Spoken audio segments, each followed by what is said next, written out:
Sir இப்போ எந்த மாதிரியான விமர்சனம் வந்திருக்குன்னா சார் இப்பதான் தலைவரே உங்களுக்கு இதை பத்தி புரிஞ்சிருக்கா அப்படின்ற மாதிரி நிறைய ஆதரவு குரல்கள் வருது. அந்த அனுபவத்தின் வெளிப்பாடா ஒரு கருத்தை வைக்கிறார். சரிங்களா? இங்க வந்து கூடாது என்பதற்கும் முடியாது என்பதற்கும் வித்தியாசம் இருக்கு. வேற வேற பொருள். ஆக கூடாதுன்னு சொல்லலை, ஆக முடியாதுன்றாரு. முடியாதுன்றதுக்கே ரெண்டு அர்த்தம் இருக்கு. இங்கதான் சிக்கல். ஒரு பொதுவான ஒரு விரக்தியின் வெளிப்பாடாக கூட நான் அதை பார்க்கல. அவருடைய அனுபவத்தின் வார்த்தையாக நான் பார்க்குறேன். அவர் எக்ஸ்பீரியன்ஸாக அவர் பட்ட கடந்து வந்த பாதையில் அதை வந்து அவர் வெளிப்படுத்திருக்கார். நான் அறிவும் அனுபவமும் சேர்ந்து வந்த வார்த்தை அது. இது சாத்தியம் இல்லைன்றது ஒன்று இருக்குமா? முடியாதுன்னு சொல்கிறது வந்து நம்ம இப்படி தான் நான் எடுத்துக்கிறேன். சாத்தியம் இல்லைன்னு சொல்ல வராது. முதலமைச்சராக வர்றது சாத்தியம் இல்லைன்றது வராது. சாத்தியம் இல்லை என்பதற்கும் முடியவில்லை என்பதற்கும் பொருள் வேற. எந்த சூழலிலும் எந்த காலத்திலும் ஒரு தலித் ஒரு மாநிலத்தின் முதலமைச்சராக முடியாது. இதை விவாதித்தால் ஏன் பாராளுமன்றத்தோடு இந்த அதிகாரம் இணைக்கப்பட்டிருக்கிறது என்பதை புரிந்து கொள்ள முடியும். இது வந்து அவருடைய அறிவும் அவருடைய அரசியல் கடந்து வந்த அரசியல் பாதையில் அவர் சந்திச்ச கசப்புகள் எல்லாம் சேர்ந்து வந்த வார்த்தை தான். அவரே சொல்லிட்டாருன்னா அப்படின்னு அவர் தான் சொல்ல முடியும். வேற யாரும் சொல்ல முடியும்? சாதி ஒழிப்பே மக்கள் விடுதலைன்னு சொல்லிட்டு ஒரு இயக்கம் நடத்தினவர் அவர் எவ்வளோ கசப்புகளை கடந்து வந்திருப்பார். அதை நீங்கள் கணக்கில் எடுக்கணும். நீங்கள் அப்போ தான் நீங்கள் வந்து அவர் சொன்ன வார்த்தையோட பொருள் புரியும் உங்களுக்கு. நீங்கள் வெளியில இருந்து நீங்கள் பார்த்துட்டு என்னங்க இவர் திரும்பவே இப்படி சொல்லிட்டாரு, அவர் விரக்திங்க, அவர் முதலமைச்சர் பதவிக்கு ஆசைப்பட்டாரு. இப்போ தமிழ்நாட்டில் ஒரு சாதிய கட்டமைப்பு இருக்குல்ல, நீங்கள் பின்னோக்கி போனோம். நீங்கள் நீதி கட்சியிலேருந்து கொண்டு வாங்க, திராவிட கட்சி இப்படி வரிசையாக நீங்கள் பார்த்துட்டே வந்தீங்கன்னா இங்கே சாதி இல்லாமல் அரசியல் கிடையாது. இது எல்லாருக்கும் தெரியும். திமுக மட்டுமே இல்லை, இங்கே அண்ணா திமுக இருக்கட்டும், இல்லை வேற ஒரு அரசியல் கட்சி வரும். அதை தான் நான் சொல்கிறேன்.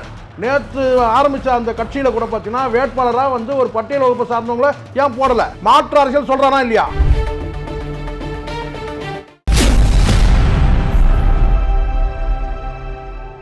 பிக் பேங் தமிழ்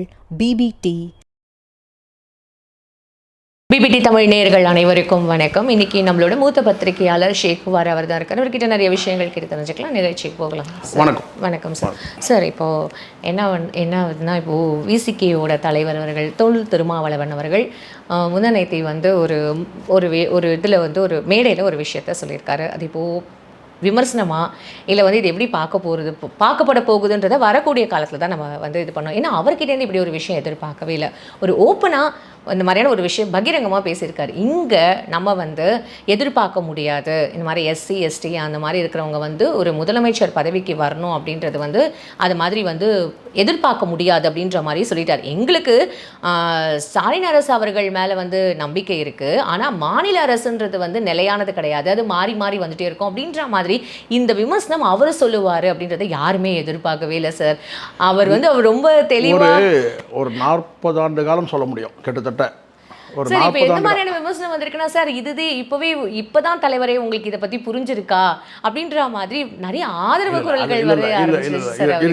நான் கொஞ்சம் கரெக்டாக சொல்லணும்னு ஆசைப்பட்றேன். கொஞ்சம் என்ன பேச விடுங்க. நான் ஒரு 40 ஆண்டு காலம் அரசியல் இருக்குது. வேறு இன்றைக்கி வந்து அண்ணன் திருமாவுக்கு வந்து இவர் நான் சொல்கிறதுனால கேட்டால் நீங்கள் வந்து இல்லையே 35 வருஷம் தானே நீங்கள் கணக்கு போட்டிங்கன்னா எனக்கு தெரியாது. ஆனால் என்னுடைய பார்வையில் ஒரு 40 வருஷம் ஒரு அரசியல் அனுபவம் இருக்குது. அந்த அனுபவத்தின் வெளிப்பாடாக ஒரு கருத்தை வைக்கிறார். சரிங்களா? இங்கே வந்து கூடாது என்பதற்கும் முடியாது என்பதற்கும் வித்தியாசம் இருக்குது. வேறு வேறு பொருள். ஆக கூடாதுன்னு சொல்லலை, ஆக முடியாதுன்றாரு. முடியாதுன்றதுக்கே ரெண்டு அர்த்தம் இருக்குது. இங்கே தான் சிக்கல். முடியாதுன்றதுக்கு என்ன, இது என்னால் முடியாதுன்றது ஒரு பொருள் இருக்குது. அல்லனா வந்து வாய்ப்பே இல்லை முடியாதுன்ற அப்படி ஒரு பொருள் இருக்குது. புரியுதா சொல்கிறது?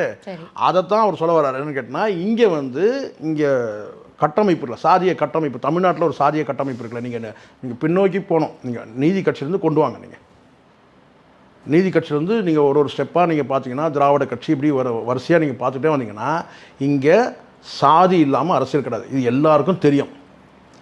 சாதி அரசியல் உண்டு இங்கே. அப்போது அந்தந்த என்ன சொல்ல இன்னொரு பார்வை கூட நான் சொல்கிறேன். என்னென்னு கேட்டால் ஒரு குறிப்பிட்ட ஒரு மாவட்டத்தில் குறிப்பிட்ட சாதி மட்டும் இருக்கும். நான் சொல்ல கரெக்டுங்களா?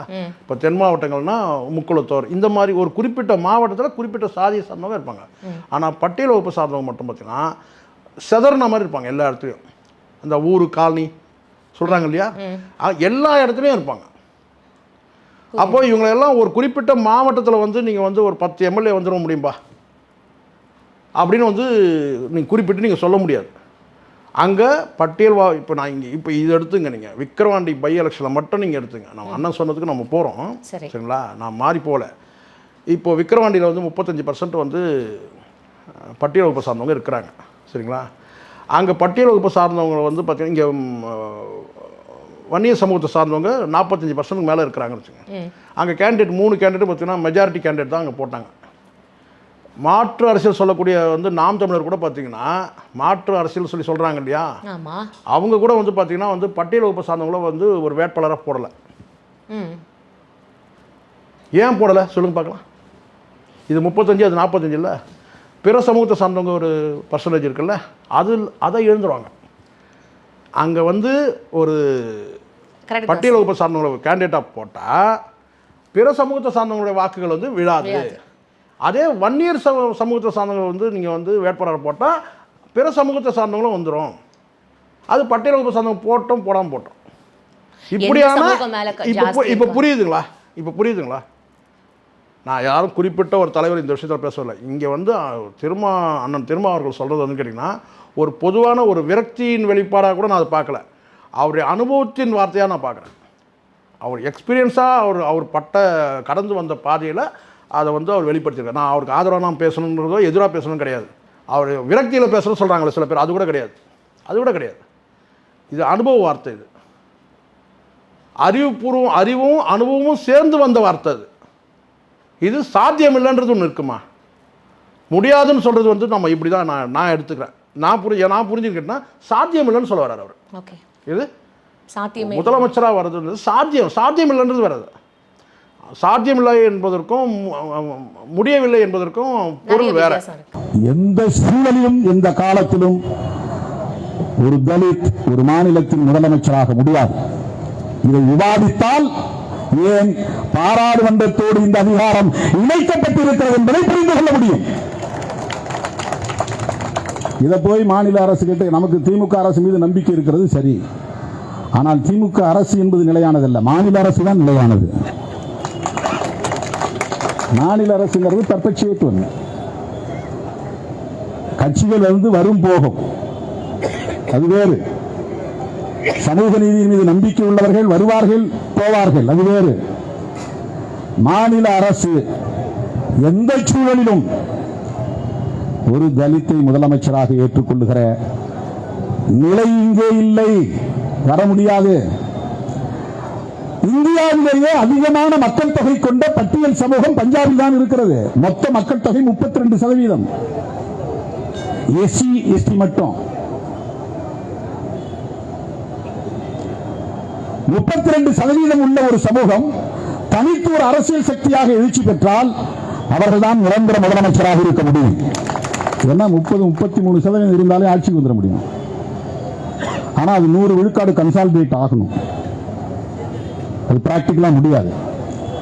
ஆனாலும் முன்கூட்டியே 1975 அந்த சமூகத்தை இரண்டாக கேட்டகரைசேஷன் என்கிற பெயரால் உடைத்து விட்டார்கள்.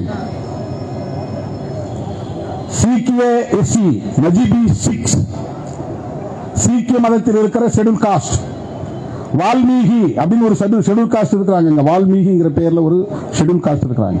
இந்த 2 சாதிக்கும் 12.5% இடஒதுக்கீடு. அங்க மொத்த மக்கள் தொகை 31.9%. இடஒதுக்கீடு என்பது வெறும் 25%. ப்ரொபோர்ஷனேட்டா இல்ல. ப்ரொபோர்ஷனேட்டா மக்கள் தொகை அடிப்படையில் இடஒதுக்கீடு இருக்கணும். 32% 32% இடஒதுக்கீடு இருக்கணும். அதுதான் கான்ஸ்டிடியூஷன் சொல்கிறது. ஆனா அப்படி கிடையாது.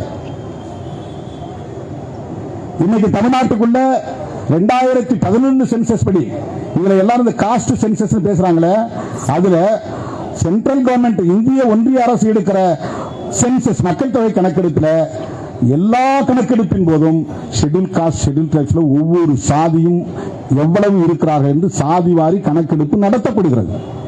ஓபிசிக்கு தான் காஸ்ட் வைஸ் சென்சஸ் கிடையாது, எஃப்சிக்கு காஸ்ட் வைஸ் சென்சஸ் கிடையாது. ஃபார்வர்ட் கம்யூனிட்டிஸ், பேக்வர்ட் கிளாஸஸ், இவர்களுக்கு சாதி வாரியாக ஒவ்வொரு சாதியும் எவ்வளவு பேர் இருக்கிறார்கள் என்பது தெரியாது. ஏன் 10.5% போய் நிறுத்தி வச்சாங்கன்னா எந்த டேட்டா அடிப்படையில் நீ 10.5 கொடுத்த அப்படின்னு ஒரு கேள்வி இருந்துச்சு. டேட்டா இல்ல. 8 லட்சம் ரூபாய் வருமான வரம்பு ஓபிசிக்கு, யாருக்கு? எம்பிசி மற்றும் பிசிக்கு இதை பற்றி இங்க பேசுறதுக்கு யாரும் எம்பிசி தலைவர்கள் கிடையாது, ஓபிசி தலைவர்கள் கிடையாது. திருமாவளவன் என்ன பண்ணிட்டு இருக்கிறான்னு நோண்டிட்டு உட்காந்துருப்பாங்க. இவன் கொடி ஏற்றினா கொடி பார்த்தாலே அருவருப்பா இருக்கு, அந்த கொடியை வெட்டி எறி. இதுதான் தலைவர்கள் வந்து தொண்டர்களுக்கு சொல்லிட்டு இருக்கிற அறிவுரை. அங்க எவனோ வந்து ஆப்பு வச்சுட்டு இருக்கிறான் இடஒதுக்கீட்டுக்கு. ஓபிசி மக்களுக்கு வருமான வரம்பு 8 லட்சம் ரூபாய்.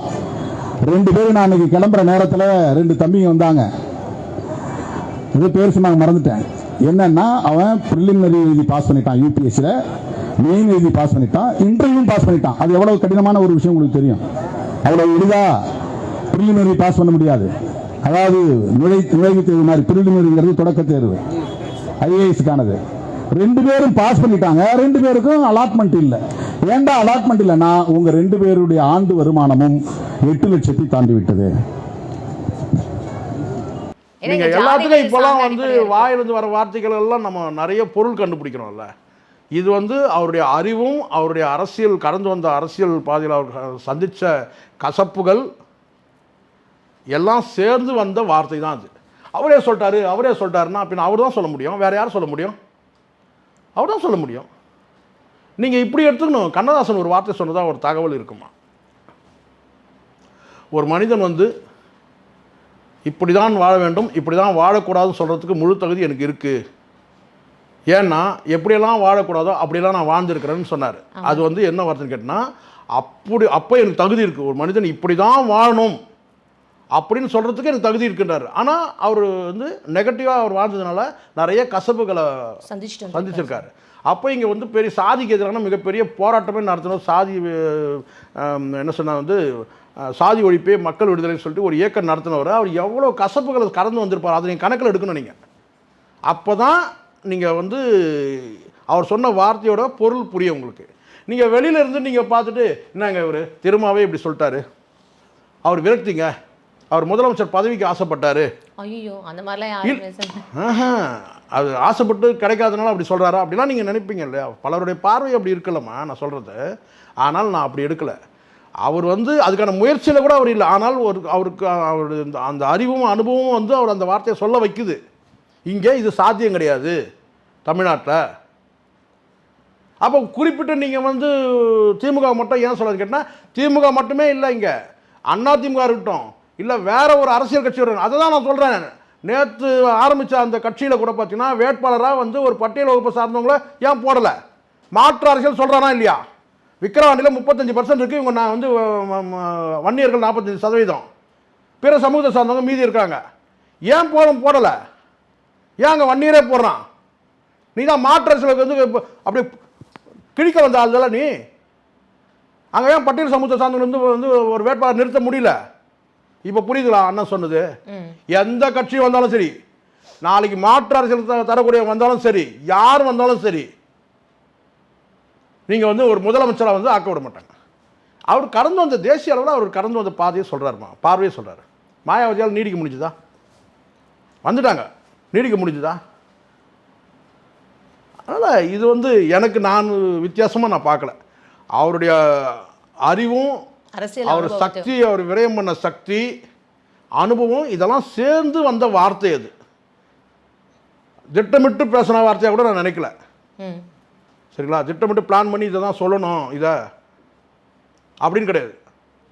அதுக்கு கூட ஒரு துணிச்சல் வேணும். பட்டியல் வகுப்பு சார்ந்த மக்களுக்காகவே வந்து ஒரு இயக்கத்தை நடத்திக்கிட்டே இந்த வார்த்தை சொல்கிறதுக்கு ஒரு துணிச்சல் வேணும். துணிச்சல் கூட இல்லை, அதுக்கு ஒரு அனுபவம் வேணும். அந்த அனுபவம் அவருக்கு இருக்குது, அதை சொல்லியிருக்கிறார், அவ்வளோதான். இதை தாண்டி நீங்கள் உள்நோக்கத்தை நோண்டிக்கிட்டுலாம் போனீங்கன்னா அதுக்கெல்லாம் பதில் சொல்லவே முடியாது. ஃபைன் சார், இது வந்து ரொம்ப ஒரு அழகான ஒரு எக்ஸ்ப்ளனேஷன் கொடுத்துருக்கீங்க. ரொம்ப நன்றி சார். நன்றி. Big bang Tamil BBT